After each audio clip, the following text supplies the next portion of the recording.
Bonjour à tous et bienvenue dans Cult & Click, une émission de qualité, enfin qui essaye de l'être. On se retrouve pour parler de l'épisode 2 de la saison 4 de notre ami Sherlock. Elementary, pour ceux qui voulaient voir... Non, je déconne. L'épisode s'appelle The Lying Detective, Oui. à plusieurs titres d'ailleurs, The Lying Detective, mais on va en parler. Alors on vous prévient, on fait une review relativement spoil de l'épisode. Donc, Complètement spoil. Si vous n'avez jamais vu Sherlock, ce serait regardez pas. très étrange de commencer par cette vidéo. Donc on ne peut que vous conseiller de quitter la vidéo. Voilà, j'espère que vous l'avez fait parce qu'on va spoiler. Et si vous l'avez fait, donc vous ne nous entendez plus. Et on profite également de ce début de vidéo pour saluer l'ami Cardel qui ne peut pas être présent aujourd'hui car il travaille au moment de l'enregistrement de cette vidéo. Mais sachez qu'il est dans notre cœur. Mais il est en vie aussi, parce que quand on dit ça, généralement, c'est que ça s'est mal passé. Quand tu dis... Mais il est avec une petite. Pourquoi tu dis travail? Non, il travaille. Ah, Arrête de raconter. Là, travail. Mais non, mais tu arrêtes de raconter des conneries sur tes deux compères. On en a marre, on s'est syndicalisé. Sache-le bien.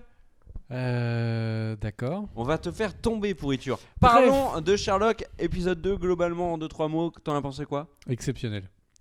Moi, en 2-3 mots, j'en ai pensé bien, ouais, vraiment bien. Pas exceptionnel, mais bien. Je trouve que les épisodes Mais moi, c'est pas précédents... exceptionnel en un mot. C'était exceptionnel en 2-3 mots.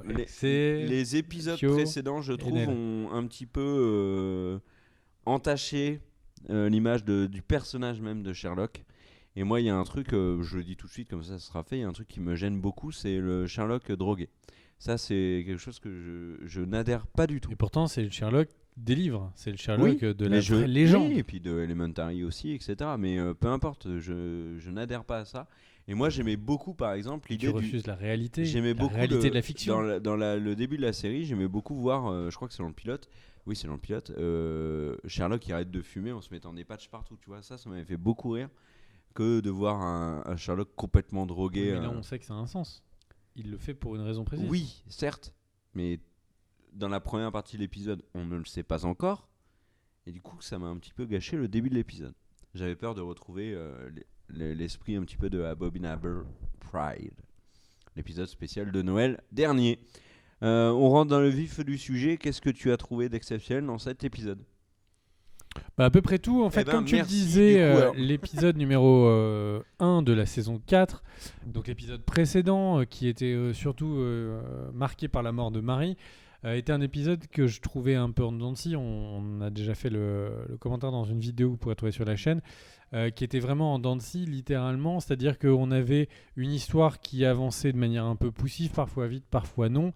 On était plutôt en train de suivre que l'histoire de Marie, point barre. Sherlock, ce qu'il vivait, c'était pour l'histoire de Marie. Ce que notre ami Watson vivait, c'était globalement pour nous amener à la conclusion de Marie. Donc l'épisode était assez peu riche, même j'ai envie de dire pauvre, en histoire parallèle et en développement personnel. Il y avait des petites graines, mais pas tant que ça. Et donc pourquoi je reparle de cet épisode 1, c'est parce que ces petites graines ont éclose et ont donné une magnifique forêt vierge avec des plantes. T'es sûr? C'est Non, pas quand pas il y du a tout. un Non. cargo qui arrive et Non, ça, c'est avec une l'eau. écluse. C'est une écluse. Et donc au final, tout a bourgeonné, c'est devenu magnifique. C'est le printemps chez Sherlock. C'est le printemps de la petite fleur. Enfin bref, et donc on a retrouvé le très grand Sherlock de la saison 1, de la saison 2. Déjà parce qu'il avait enfin un méchant digne de lui. La série ne vit plus dans le drame que Moriarty, qui était le méchant soi-disant ultime, n'était plus là. Et au final, ce serial killer, moi j'ai trouvé vraiment bien intéressant, bien intégré. Les histoires secondaires sont riches. On voit vraiment tous les personnages bien se développer comme j'aime bien le voir. De Molly qui apparaît quelques instants mais qui fait moins pot de fleurs que dans l'épisode précédent. On a vraiment... Elle reste quand même trop en retrait par rapport aux premières saisons. Oui, mais là, elle est là parce que c'est celle qui est la seule à voir quand il bullshit. C'est un personnage qui est là parce qu'elle a un intérêt, elle a une utilité à l'histoire. Bon, qu'elle refuse de la porte d'entrée à Sherlock dans l'épisode précédent, on s'en fout un petit peu, quoi. Et pour lui dire qu'il n'est pas gentil.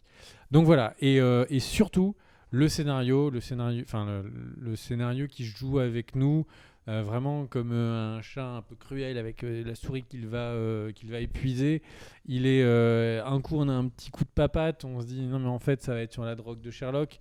Un petit coup de papate et en fait on se dit non mais ça va être sur comment est-ce qu'on réagit à la mort de Marie. Un petit coup de papate et puis ensuite on est là en train de se dire ok, est-ce que tout n'a pas été rêvé par Sherlock, hein? Et puis petit à petit ça avance et on construit très bien un épisode 3 qui alors lui ce sera la forêt tropicale amazonienne. Les fleurs ont explosé, les spores auront de nouveau terraformé la planète qui sera devenue une terra prima avec enfin bref c'est je pense que ça va être l'explosion. T'as hâte de voir l'épisode 3 quoi. Mais ça va extrêmement bien ouvrir l'épisode. Et puis, je rentrerai pas dans les détails parce que je l'ai fait en live, mais on sent qu'il y a eu un travail sur les transitions, sur l'écriture visuelle, le montage de la série qui est assez ouf. Chaque transition est pensée, le plan d'avant, le plan d'après sont particulièrement écrits pour pouvoir bien s'imbriquer, pour qu'on ait une sensation d'énorme fluidité et de casser ce côté plan-plan que peut avoir les séries de plan d'exposition, une maison. Plan suivant, on est à l'intérieur de la maison, c'est un plan un peu plus serré. Puis ensuite, on rentre dans un champ contre champ, personnage 1, personnage 2, personnage 1, personnage 2, personnage 1, etc. Jusqu'à ce que, cut, fondu au noir, on passe sur un deuxième décor. La maison est vraiment... Et la différence entre Les Feux de l'amour et beaucoup de séries, c'est juste le rythme du montage.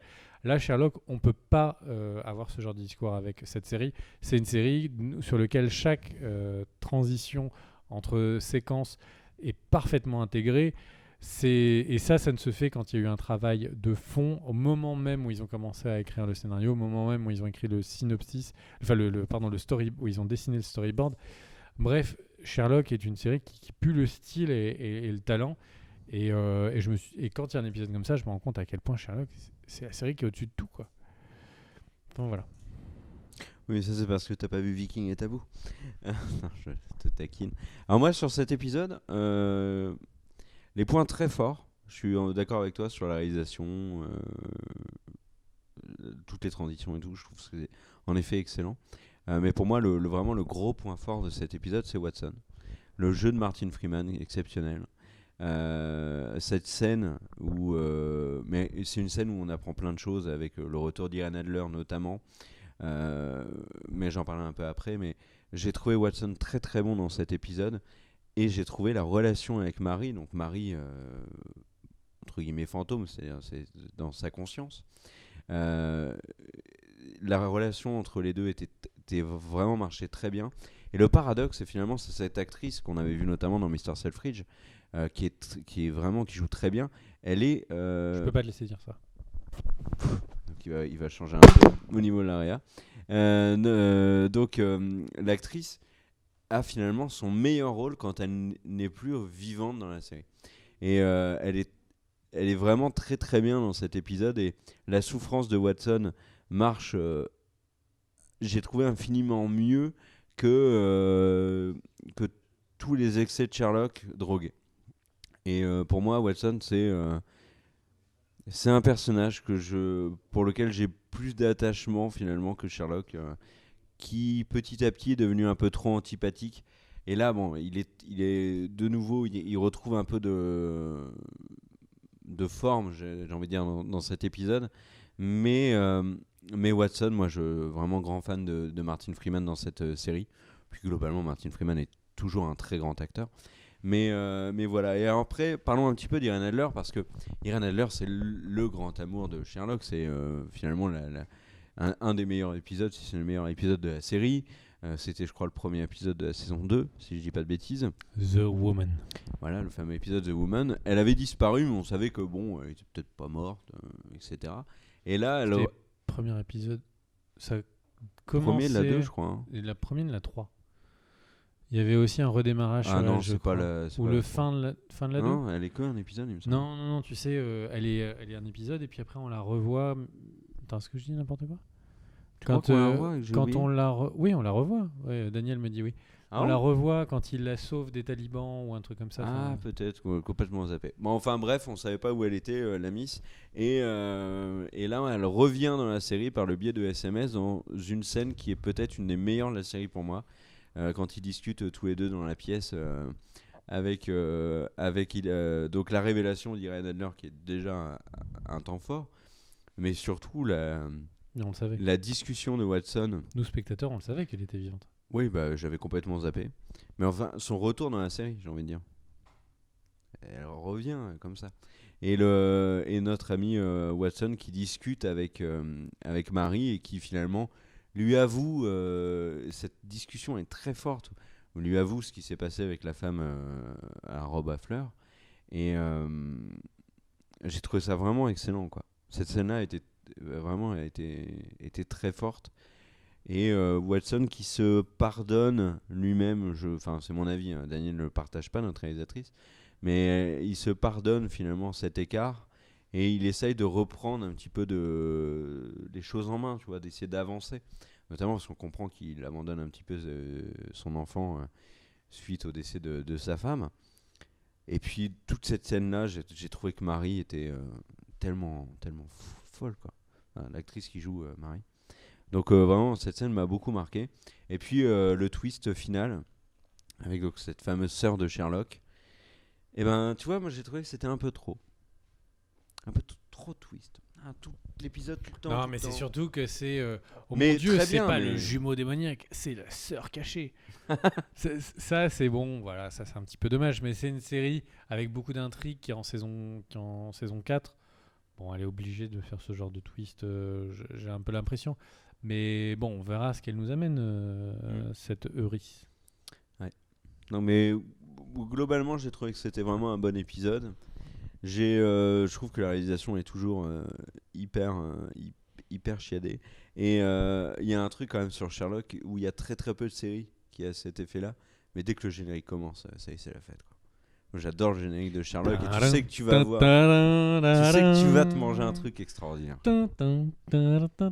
Enfin, tu chantais le générique, on le chantait ensemble. C'était un beau moment. Tu te souviens de ce moment d'amitié? Ouais. Bah, je sifflotais. C'était un beau moment entre nous. Non, t'as un autre truc à rajouter ou on a fait le tour de Sherlock? Bah, moi, j'ai juste envie de dire, du coup, tu penses qu'est-ce qui va se passer sur l'épisode 3? Alors, s'il y avait un truc sur lequel j'arrive pas à faire des théories, c'est sur Sherlock. Moi, j'ai hâte de savoir si c'est la sœur qui va jouer avec Sherlock pour lui faire croire que c'est Moriarty, etc. Un peu comme on a vu comme mécanique dans l'épisode 1. Ou est-ce qu'au contraire, on sous-entendrait qu'elle a travaillé avec Moriarty? Moi, c'est ce que je pense que c'est elle qui a fait revivre entre guillemets Moriarty par le biais des écrans. Oui, mais c'est justement, est-ce que... Mais je pense que Moriarty n'est plus là du tout. C'était une personne qui travaillait avec Moriarty, ou est-ce que c'est elle qui terrorise son frère? En tout cas, j'ai vraiment hâte de savoir. Bon, clairement, cette famille des Holmes, c'est une famille... c'est pas des moldus, ça c'est sûr. Ils viennent... ils sont au ministère de la magie, j'en sais rien, mais il se passe vraiment des choses bizarres chez eux. Moi, j'ai vraiment hâte de savoir de quelle manière elle va être trouvée. Moi, j'étais vraiment surpris quand elle a retiré son truc en disant « Je suis également la fille à robe à fleurs ». C'était sûr que c'était cramé à 2000%, que la psy était chelou, parce que sa coiffure était bizarre et que dans Sherlock, il n'y a aucun détail qui est mis au hasard. Et puis parce qu'elle posait beaucoup trop de questions sur Sherlock, alors qu'au fond, on s'en fout. C'est quelqu'un qui vient pour parler dans les premiers rendez-vous de la mort de sa femme. Qu'est-ce qu'on s'en bat les couilles, tu vois, du meilleur ami de... Ceci étant dit, les questions de la psy pouvaient juste montrer aussi à quel point Sherlock avait un impact sur la vie de Watson. Ouais, mais une première séance. Bah oui, mais elle aurait sacrément déductive. Oui, mais elle aurait pu juste être... Donc voilà, en plus des questions sur le frère de Sherlock, dès la première séance. Donc il y avait un truc... Non, ça, le frère de Sherlock, c'est le truc qui l'a fait griller à la fin, quoi. Non. Mais non, mais si. Non. Sur le frère de Sherlock. Ah, Mycroft. Voilà, mais il y a des questions à la première séance sur Mycroft. Ah oui, ok, oui. Mais Mycroft vous appelle, mais pourquoi, etc. Tu te souviens? Donc lui aussi, hein, qu'est-ce qu'il joue bien. Mais enfin bref, tout ça. Et puis sa relation avec la blonde dont je les appelle non, elle est tellement marrante. Et autre chose, regarde le téléphone. Mais il y a tellement de... Il y a vraiment chaque personnage est travaillé dans cet épisode et c'est ça qui le rend exceptionnel. je suis désolé, il est tard, j'ai oublié complètement le nom de la vieille. Moi aussi, donc c'est pour ça, faut pas que tu Daniel. Le nom de la vieille. Désolé pour les personnes âgées qui nous regardent. Je sais que c'est pas très bien de dire ça. Mais en tout cas, elle, avec sa bagnole, je trouvais ça tellement génial. Ah, l'autre vieille. Là, tu parles de l'autre vieille. Moi, je parlais de Mycroft et de la blonde. Oui, non. Là, non, tu parlais de la tenante du 221. Baker Street.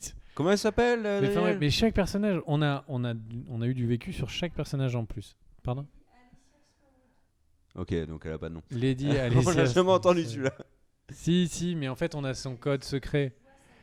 Mais c'est surtout qu'on voit que on est surtout au courant de son code secret au début de la saison. Mais non, je parle pas d'elle, je parle de la tenancière du 221 Baker Street qui a fait déjà les 3 premières saisons. Mais enfin bref, donc tout ça pour dire que c'est un épisode qu'il faut regarder. Miss Hudson. Quoi son prénom ? Mais oui, mais c'est Miss Hudson. On l'appelle Georgette. Georgette Hudson. Avec sa voiture, j'ai trouvé ça très drôle. Cette fleur fanée, mais qui quand même a un pétale qui peut briller de temps en temps. C'est très printanier aujourd'hui. Enfin bref, donc regardez. On est fatigué, donc on oublie les prénoms. Regardez Sherlock. En tout cas, c'est sûr, la semaine prochaine, petite vidéo pour clôturer cette saison 4. Tout à fait. Quelle tristesse que ce soit que 3 saisons. Arrête un peu, ça revient vite. Et plus qu'à attendre 3 ou 4 ans. 4 ans à chaque fois, putain. Enfin bref, après tout, ils ont 4 Captain America, 2 Doctor Strange, 10 Hobbit. C'est vrai qu'ils ont tellement peu de temps vraiment occupé, tellement de temps de libre qu'on comprend. Un peu comme toi, quoi. Oui, voilà. On comprend que. Vous vous rendez compte que si c'était Big B qui voulait jouer Sherlock, bon déjà ça serait un peu moins bien, mais surtout on pourrait. Ça fait plaisir de A à Z ce que tu veux dire. Surtout on aurait pu avoir un épisode chaque semaine. Ouais, merci. Enfin bref, on se retrouve. Je dis ça parce qu'il bosse tout le temps et donc en fait c'est un peu du troll. On se retrouve la semaine prochaine pour une nouvelle vidéo. Tout à fait. Des bisous. Non, mais qu'est-ce que je dis ? Demain pour une nouvelle vidéo. Tout à fait. Des bisous à vous. Et sur le site de Cult & Geek, il y a plein d'actualités. Si vous aimez The Walking Dead, dès qu'il y a quelque chose qui tombe, c'est sur le site. Game of Thrones, si vous aimez, il y a quelque chose. Et plein d'autres choses aussi, parce qu'on parle pas. Et il y a plein de trucs. On a un peu ouvert le site. Il y a une petite rubrique sport qui vient d'apparaître avec quelques articles très intéressants. On se retrouve demain. Des bisous. Ciao, ciao. Let's go.